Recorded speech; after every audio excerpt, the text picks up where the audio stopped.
All right, so I'm carrying on from the asymmetrical posture and hoof shape uh, video. And what I want you to pay particular attention to is when you notice that there is a deviation in the shape and or size of the horse's shoulders from the wither down as far as you can see over the top of their hip. When you notice that there is a low front corner,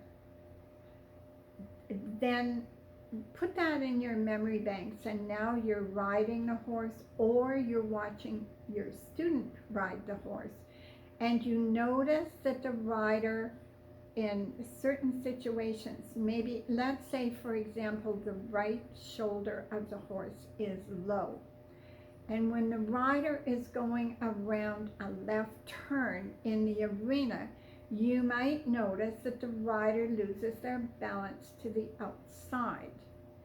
And so then if you just tell your rider that they're falling to the outside and they need to sit up straighter, they might make a change in their shoulders, or they might lean differently, or they might cock their head differently.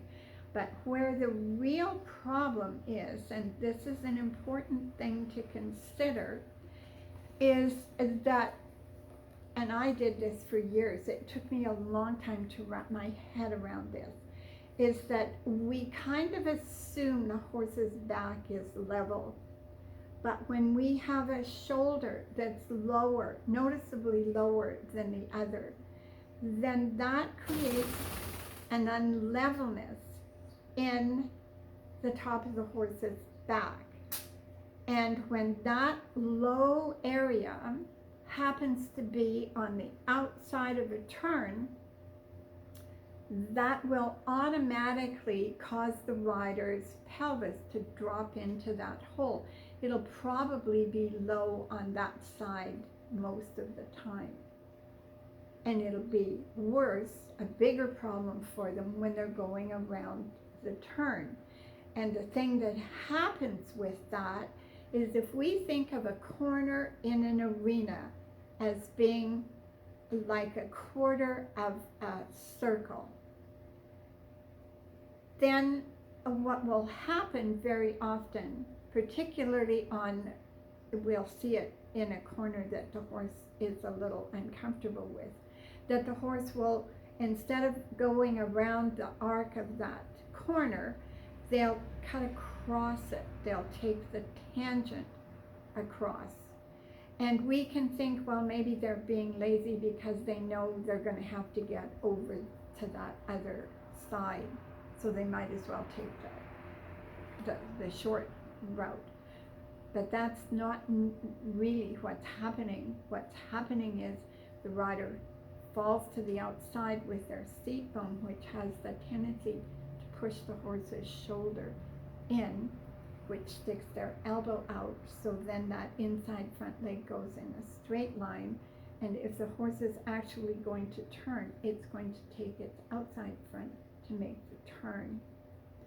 The problem with that is then you get in a situation where the horse trips, especially if we have long toes and low heels, because then what happens is the horse with that long toe, they have to pass their body farther over that weight-bearing foot before they can lift the toe and the foot off the ground to bring it forward. So that's part of the whole thing about the horse being perpetually on the forehand. They can't change that because they've got to break over the toe of that long foot. And if both feet are long in the toe and low in the heel, then it compounds the problem. So I hope that explanation will help riders who are trying to do, I'll call them school movements, whether you're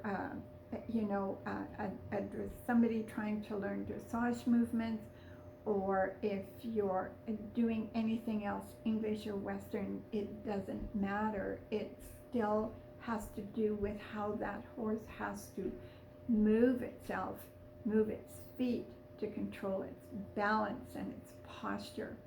I hope that helps you. Thank you.